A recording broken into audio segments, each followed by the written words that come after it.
Amma alaikas salam. Wannan gidanka ne? Eh mana wannan gidana ne.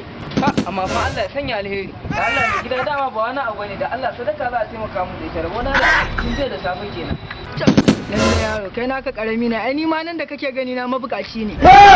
Mabukaci ne kai amma kin ga kai da halilan gida irin wannan kace kai mabukaci ne.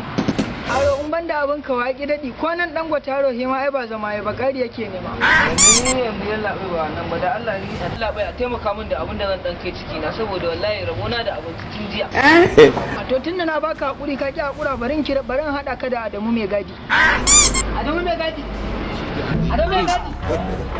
Adamu mai gadi. Adamu mai gadi. Adamu mai gadi. Adamu mai gadi kana ina ne wai? Kana ganin wannan tun da ina ta baya hakuri ya kai ma magana dan Allah maza ka koya shi ba gurin na biya ba ta kura mu. Ba gurin ka. Hadi so bai. Good afternoon.